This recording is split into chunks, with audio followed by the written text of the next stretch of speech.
This is 2 Minutes About Time with Luke Allen and Robert E.G. Black, the podcast that takes a look at the film About Time 2 minutes at a time. I am Richard Curtis, and I hope you enjoy it. And if you don't, well, you can just travel back in time 2 minutes and listen to something else. I'm one of your hosts, Luke Allen. I'm joined, as always, with my co-host, Robert E.G. Black. Hello. A special guest for this week, Sean German. Goodbye. So minute 80 opens with the dad saying, "That'll be her." And Mary says, "Well, wait until Auntie Kit Kat gets here."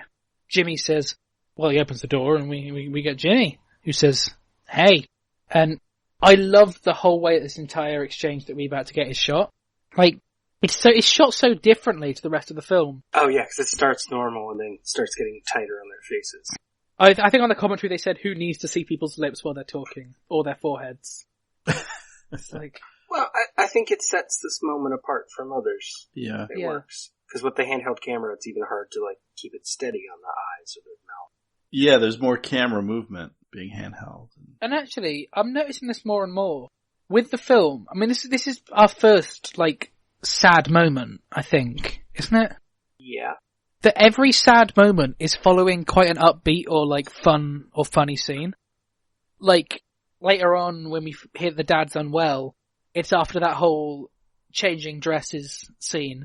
And yes, we've got Mary getting a bit angry afterwards, but, like, for the most part, that's what we got. We've got the comedy of that. The dad dies. Well, even that is funny, because he's trying to get away from her to reverse time, and he can't. Yeah. And the dad dies just after that wonderful Gold in Them Hills montage.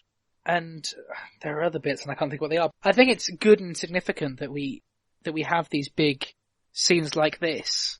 You know, that these big emotional scenes are seen after we see everyone happy. Because it just makes it harder and more of a shock, as it was for Tim at this moment, we'd imagine. Tim says, "Jimmy, where's my sister? Just I thought she was here." I think this is our first dialogue from Jimmy, right? I think... or the first that we... He had a line hear. in years. Yeah, and actually I think he might be saying something briefly to the waitress earlier on. But yeah. it's... He liked how she said yummy, yeah. It's the first that we properly acknowledge who he is. Thought she was here. No, she hasn't arrived. Jimmy says, "That's not good." Tim says, "What does that mean?"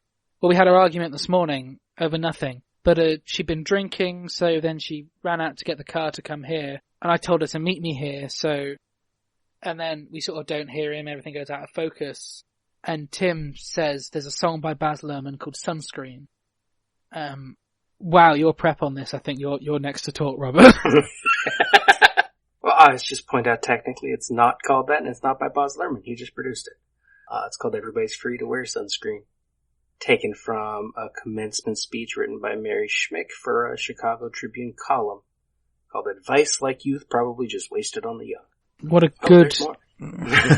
Narrated by Lee Perry, and it samples Rosales' "Everybody's Free to Feel Good," which Baz Luhrmann had used in Romeo and Juliet. Yeah, I think it had been... There was a whole thing in the commentary as well, as it was like possibly one of the only films wherein another director is referenced, but in terms of music. And yeah, not as a director. Yeah. Interesting. Because, I mean, he's done musicals, obviously, but I'd never really thought of him as a music person, but of course but he just produced it, and it's a Australian voice actor doing the reading. Someone else wrote it. But Luhrmann did make, I think, 2 different music videos for it, though. You must have liked it. Mm-hmm. And it was fairly popular, briefly.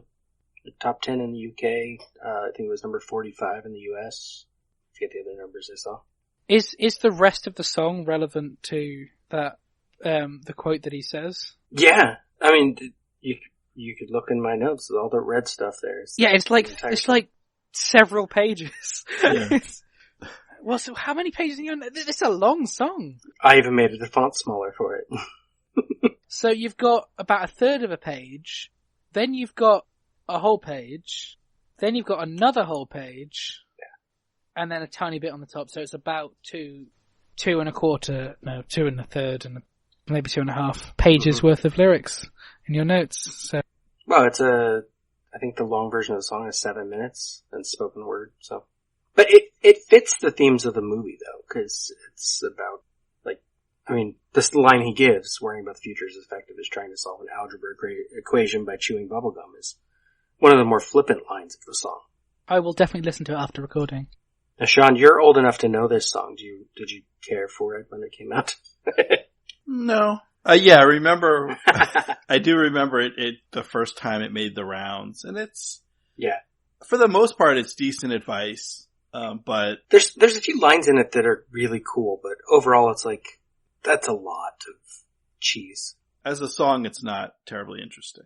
Interesting that I feel like most films would reference a song and then play it in the end credits or something. This would be a weird one to in the end credits. I guess it could work. It'd be weird to put this in a movie because it's spoken word and not singing. But maybe that's why over the credits. And it was a weird thing because I didn't get the reference. Like I had no idea who Baz Luhrmann was.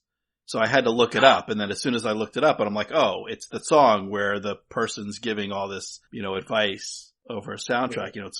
I knew at the instant, but I don't, when I looked it up, I knew it right away, but I don't by that name, that reference, and maybe that's just me, but I didn't get it at all because I have no idea. I still don't know who Baz Luhrmann is. The thing is, I know who Baz Luhrmann is, but the context of music threw me. Like, I'd heard the name, and I didn't go, oh, it's that director. I was like, it must be a musician I've heard of. Yeah. So, it was only literally when we were doing here, and I think I literally Googled the name Baz Luhrmann, didn't even click enter, but once I typed the words out, I was like, of course, Moulin Rouge. Yeah. And Strictly Ballroom, and Romeo and Juliet. Australia, right? Yes. Did you? Yeah. I haven't seen Australia, but I know it exists. Oh, the movie or the country? Great Gatsby. He's from the country, yes. I don't remember if he had anything to do with the movie. Hang on, let me check. Directed by, come on, please prove me right. It would be awesome if I was right. Story by Baz Luhrmann. Yeah, screenplay story. There we go. I know something about a film I don't know anything else about. He directed it. I genuinely don't know what the film's about. Anything about it. I think I'd mentioned it once and my parents were like, oh, we saw it. Australia?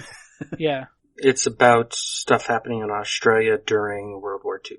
Is it worth watching? Because it's one of those films that my parents referred to as boring, but they've also referred to lots of good films as boring. It's not that memorable. I know there's a love story to it, and it's interesting historically because you don't think about Australia being involved. No, I guess. I think the only reason it caught my attention was my sister went through a phase of being obsessed with Moulin Rouge, and incidentally with Les Mis. So, like, coming across Nicole Kidman and Hugh Jackman in a film from the director of Moulin Rouge, it was like, should I get this film for my sister? And then it's like, actually, it's 2 hours and 45 minutes of Instead, get her drama. a Strictly Ballroom. Because it's much better. I don't know that either, I don't think. That's his earlier one, which the B-side when this was released was Love is in the Air, which was in that movie. That makes sense. Strictly Ballroom, yeah, I don't think I know that at all. I feel like if I heard someone say Strictly Ballroom, I'd assume our TV show Strictly Come Dancing. Do you get that in the States? No. Because it seems to be a big deal here and I don't like it. It's just like professional dancers paired with celebrities doing like... Oh, yeah, we have a show like that. Yeah. Dancing with the Stars. I will look into Strictly Ballroom as well at some point.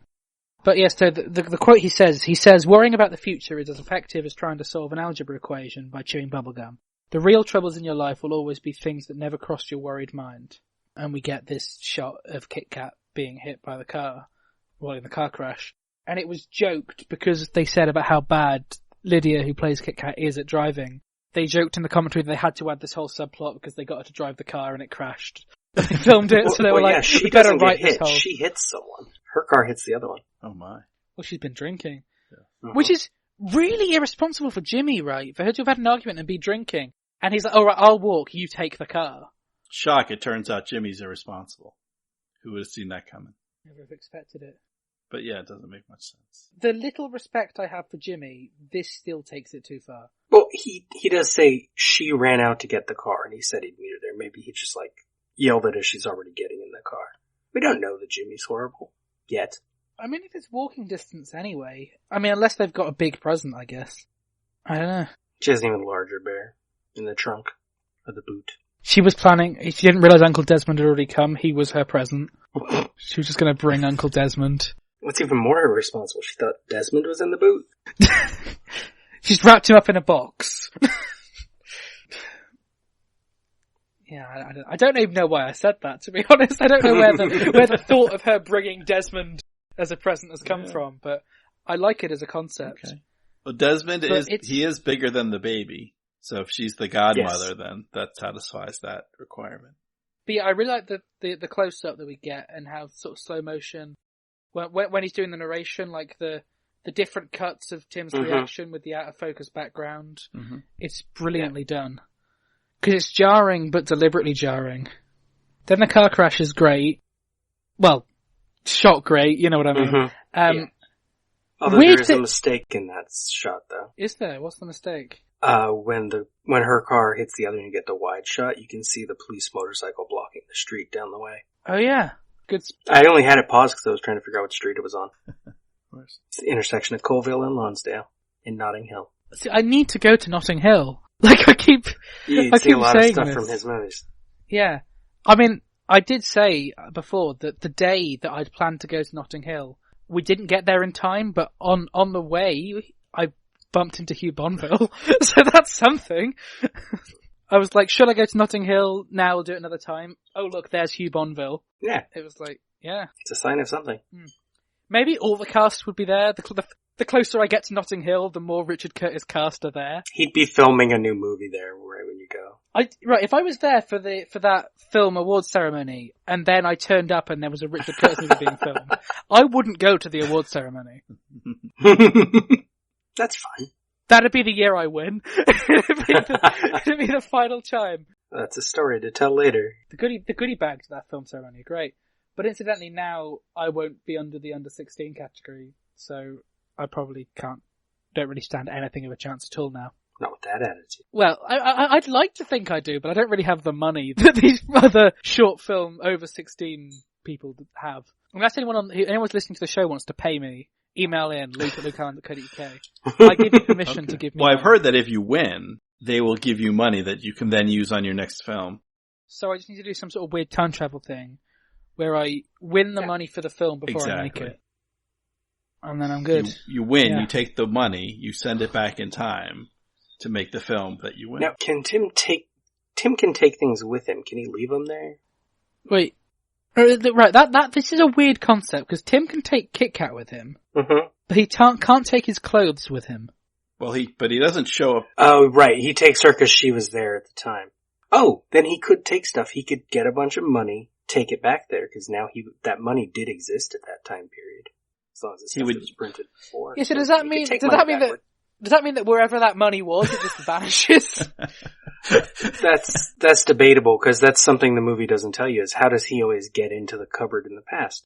I assume in the past, Tim at that point just has a weird inkling to go into a cupboard. Well, so does he show up where he was at that time? Or does he show up? He shows up in the dark space that he's in. So at some point in the past, a young man just appears inside a office at Abbey Road Studios.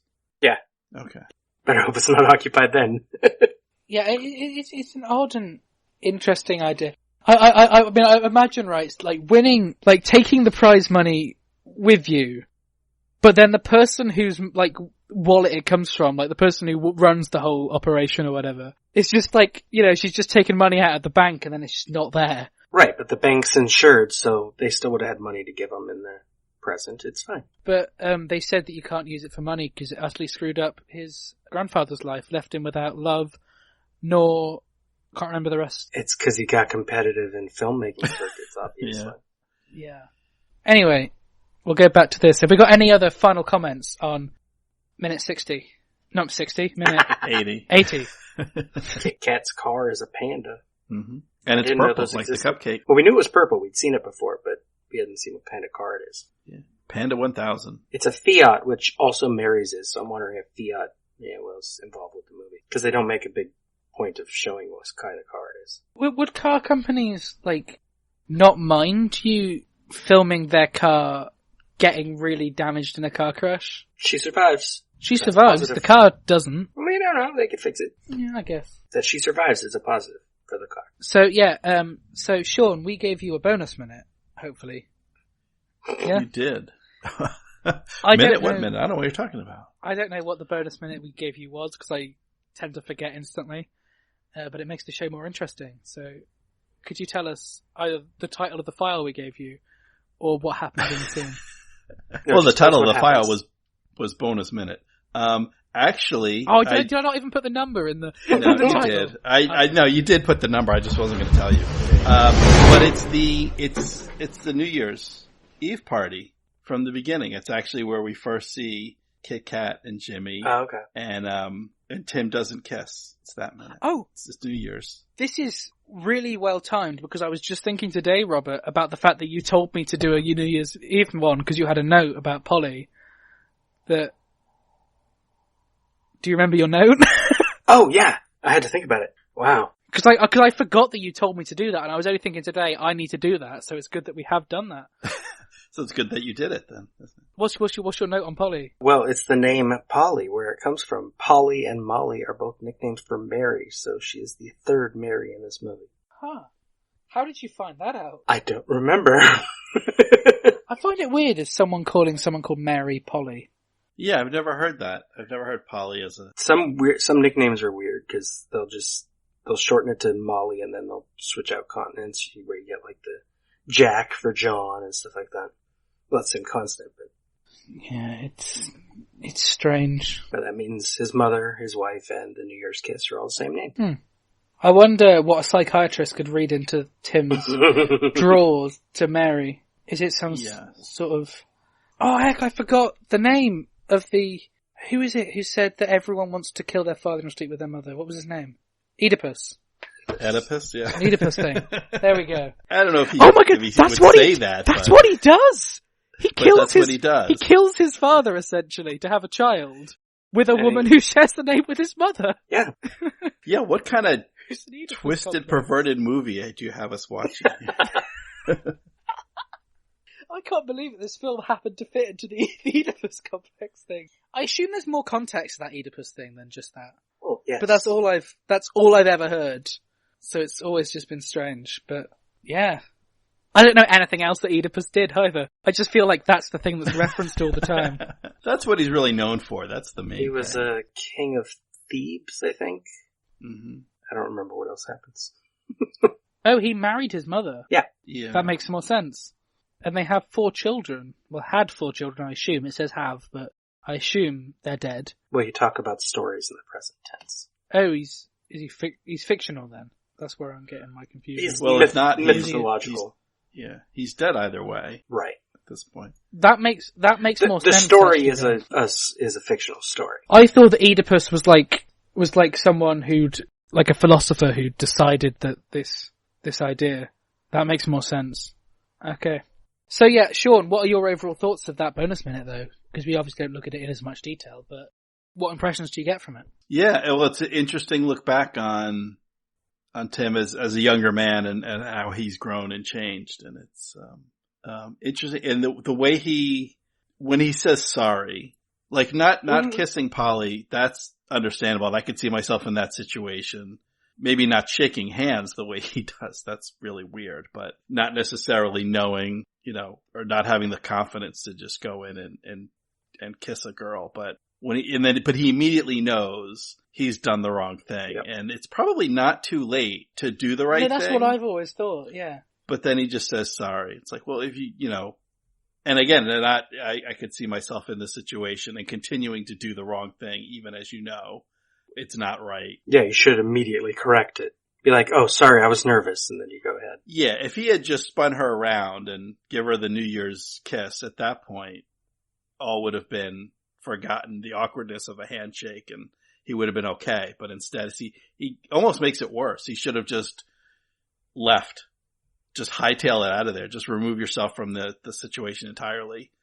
Saying sorry, I think, just draws attention to the faux pas. Makes it worse. Well, then he fixes it later. But then... He does fix it later. In a little while, he's gonna reverse his fixing it inadvertently, I think, by going back with Kit Kat, so... Time travels... It's tough. It's complicated. Yeah. Poor Polly. A lot of ins, a lot of outs. Poor Polly. We don't know if Polly... Hopefully Polly has a happy ending, but we don't see it, I don't think. I wish we saw her at the wedding or something. Like, I feel for Polly. Like, yeah. I wanna follow Polly's story. I wanna know who Polly is, why there's all these young people at their parents' New Year's party. Yeah. Well, he also gets Jimmy to hook up with the waving girl, so now the guy she was talking to ends up alone. So Tim's just ruining lives. Yeah. I kind of it would have been a nice callback if Polly had a number during that one wedding toast. Right. Because she's not there, zeros. So apparently she's the one. He never gets past the handshake. I guess you wouldn't have in the States, there's baseball terminology. Yeah. There's like first base, second base. There's probably cricket related. It's a very American thing. That's why there's 8. Yeah. It's cricket. Yeah, cricket's entirely different. There's only 2 bases, so it's not the same. Yeah, how is it? What is the 8? Where does that come from, Luke? I don't know. I don't like sports. Well, is that, so the system during that toast, the 8-point scale, is that something just from this movie, or is that I think so. Is that something I think it's just from this movie. Okay. I'm currently researching Rounders to see if it comes from Rounders at all. Yeah. No idea. When I play Rounders, I understand it, but looking at stuff now, like, it's like I've just forgotten. It's been months since PE, alright? Like... Months.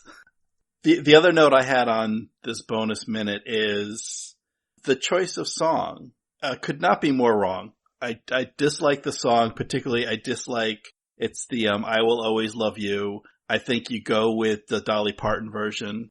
Oh, I thought by Houston. song you meant Push the Button that's playing earlier on. Oh no, That's I mean okay. After when it strikes midnight and everyone's kissing, that the song that they're playing then. No, the earlier song's fine. It's a well-planned DJ, or mix, whatever they've got, that the moment it turns midnight, it goes to the chorus of a Whitney Houston song that wasn't playing earlier. Yeah. And I don't know if that's, I presumed it was diegetic, that I thought it was diegetic, but non-diegetic would make more sense. Yeah, whoever's spinning tunes at this party, because it's like, we see with the case with Tim and Polly, like there are people at this party who are not with a romantic partner, boyfriend, girlfriend, husband, wife, whatever, spouse. They're not with a significant other. And then it's, as soon as it's midnight New Year and it's playing I Will Always Love You, it's like, well, if you're not, and I interpret the song as the love between two people. I guess it could be, the love of a fine cigar or something like that, but it just seemed like an odd way to start the year if you're not, if you're with your romantic partner and you can kiss them at the stroke of midnight and it's playing the song, like maybe that's romantic. But if you're like Tim here, who doesn't have anyone, it was very lonely and awkward. And then here it's, Is it just a UK thing or is it an American thing as well? That when it hits midnight, you sing Auld Lang Syne? Yeah, that's a more traditional thing. I don't know whether you do it at a party of this scale. I think it'd be more fun to do it at a party of this scale. Mm-hmm. When you all go in the circles and you cross your hands over and yeah. I always get my dog involved. It's quite impressive. Does your dog know the words? Unfortunately not. I don't think he particularly likes me grabbing his paws and crossing them over either, but no. It happens every year. Incidentally, one thing I forgot to say was when we have just in terms of music, when we have the first meeting, not the first meeting, on Monday when we had Harry and the aunt, the song that's playing is Amy Winehouse's Back to Black. Yeah. I forgot to mention that. And then we're talking about music. That's the one that Domo picked, right? Yeah. No, it's not. The one that he picked was the one that when they're on the stairs. And I couldn't find out what it was called. So, Sean, if you had to go back in time to any moment in your life to either relive it or change something... He said if he had to. I love it. We're forcing you now. Yeah. If you had to, Sean... If you had to. There's no getting out of it. What moment of your life would it be?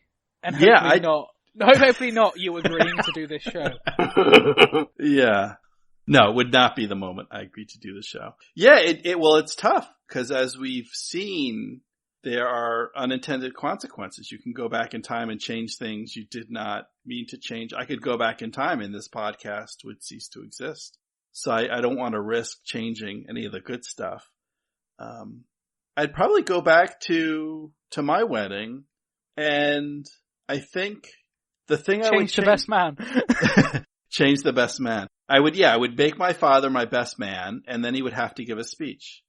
What I would change is I would spend less time with the photographer. So during the reception, I got married in a very rural, western part of Massachusetts in the United States on the side of a mountain in the fall, and during the winter it's actually I don't know, calling it a ski resort, maybe overselling it. It's not Wyoming or Colorado with that kind of skiing, but it's a mountain that has skiing, but when there's no snow on the ground, they have weddings and stuff. And it was the fall and the leaves were changing colors and there was sunset, and the photographer took my wife and I outside to get all these pictures with the sun setting and trees and whatnot. And I think that went on a little bit too long. I mean, we got some great pictures. I'm glad we did it, but I also feel like we missed a chunk of the reception when everyone was dancing and eating and drinking and everything else. So I probably would go back and I think that's like a safe change. Like, we'd still be married. It'd be the same bride, like in terms of risking what things I may change, the butterfly effect. I think I could spend more time in the reception and less time getting my picture taken and not have unintended consequences too far and wide. So that might be as far as I go. That's a good thought through answer. I mean, is it one of those things, like when you look at like pictures or videos or stuff of the wedding and the reception and stuff, is it almost that you see all the different people who were there and kind of wish you'd spoken or spent more time with those people while at that event, at the wedding? Or yeah, because what we did, so I guess it's tradition, you're supposed to thank everyone or personally, like address everyone personally, and some weddings they'll have like a reception line where the bride and groom and maybe some of their families stand at like the entrance to the hall where the reception or the dinner is being held, and everyone walks by, and that guarantees you kind of get to shake hands or hug and kiss like everyone as they come in. Well, we didn't do that. What we decided is, so during the reception, when everyone's sitting down and eating and drinking and whatnot, we would go around to all the tables and make sure we got to everyone that way, which we did, but that took quite a bit of time, which I still think was the right move. Yeah. In that, because if you do a reception line, then it feels like a chore, doesn't it, as well? Yeah, and then people are just standing there waiting to meet you. And I'm like, I'm not the queen. People don't need to line up just to see me. So that just us going around to make sure we spent at least a little bit of time with everyone, that took up a lot of time. And then we ended up spending a lot of time getting pictures taken. So there wasn't a lot, and like, this is probably typical of most bride and groom. Like, we didn't have a lot of quote unquote free time to just kind of hang out and enjoy it and spend a little bit more time with certain people. So, yeah, cause I think it also, like, my life took a very strange path, and and I'm sure this is true for many, if not most people, that there are a lot of different times when I very easily could have gone a different direction and things would have turned out vastly different. So I don't wanna, and I'm in a good place. I'm like, I can't imagine it being much better than it is. So I really don't want to tempt fate. I don't want to upset the apple cart. I'm kind of like, this crazy path took me to where I am. So let's not change anything too big. Yeah, that's a really good answer. I mean, I think from what you're saying, I mean, obviously I don't have the experience of getting married, but I mean, looking at these, like, I always tend to find that whenever you have these big social events and stuff where like all of your friends from all your different social groups and stuff all get to be together, mm-hmm. it almost always tends to be a situation wherein you don't get to see all these different people meeting each other, which is always one of the elements I find most exciting whenever I'm involved in, like when my short film had its premiere or when I was baptized or things like that, when I'm seeing all these different people who have never met in the same room together. There's that level of sort of excitement at that. Hopefully everyone understands when I'm saying that, and it's not just a personal thing. But yeah, I think that's one of the concepts I've always found exciting and looking forward to hopefully getting married in the future, is almost the idea of being able to share that with so many people. Mm-hmm. So we tend to ask people if they've got any larger project that you want to specifically plug, be it something that you're doing now or something you've done already that you just want to give a shout out to this Friday.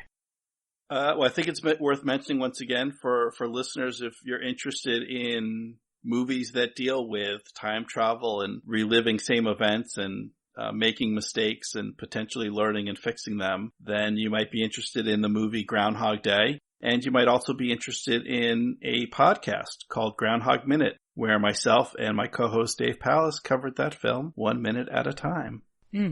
And I'll give a specific shout out to your National Lampoon's Christmas Vacation days as well, as what introduced me to the whole world. And annoyingly, I can't recommend it as a good introduction because everyone listening to this, assuming, is already introduced to this format. But if you want to introduce someone to the format and they happen to like National Lampoon's Christmas Vacation, it's a perfect way of doing it because you're not dedicating so much time to it either, are you? Yeah, it was our buddy, I think it was our buddy Christopher Dennis DeGuardia who first noticed that film, National Lampoon's Christmas Vacation, happens on a certain number of days. And given, there's certain days where we see the Advent calendar, certain days we had to kind of calculate from context clues, but we could figure out which days in December all the action in that film occurs. It's over the course, I think it was about 8 days, so that we broke the film down by a day and covered it in 8 episodes, each one covering the action on a particular day.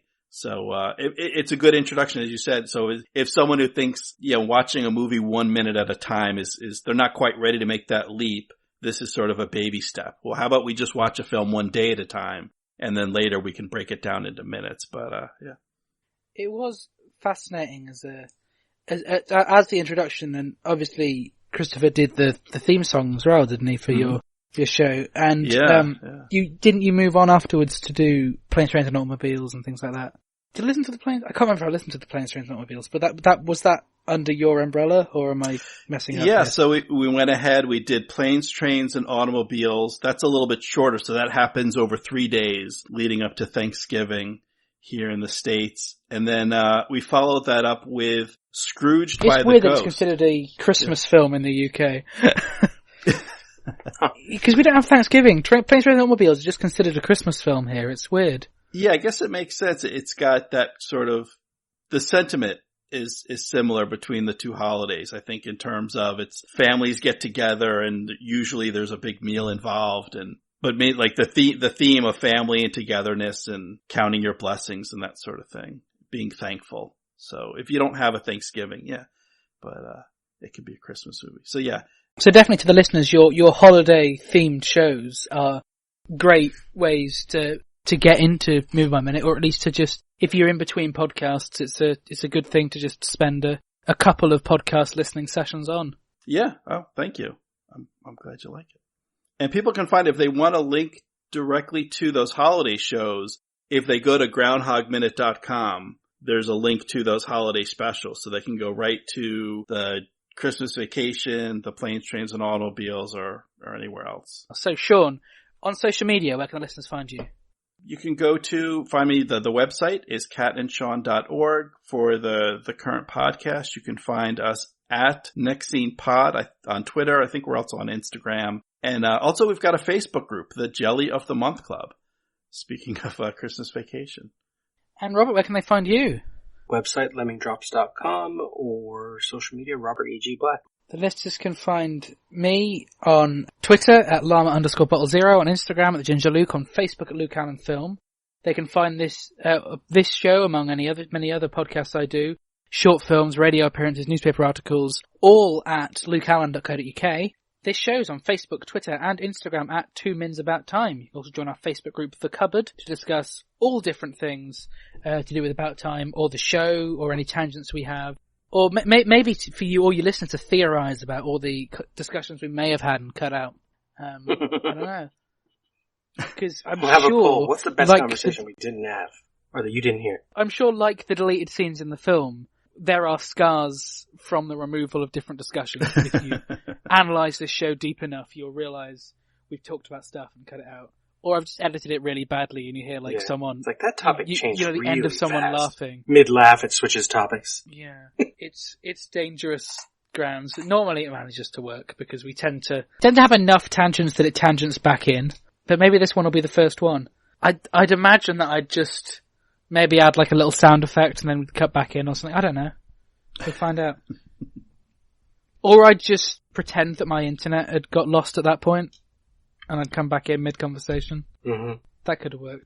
So, I'm just looking for an interesting one. We haven't actually said have a nice day, so no. There we go. Have a nice day. That's one of our politer ones. Have a nice day. Have a nice week, you know. Oh, now I've used two Have a up nice on the same life. day. We appreciate your existence. Thanks for listening. The 2 Minutes About Time theme is performed by Ethan O'Mahony and is a cover of the About Time theme, originally composed by Nick Laird-Close. 2 Minutes About Time is a production of Lemming Drop Studios in association with Bottle-O Productions.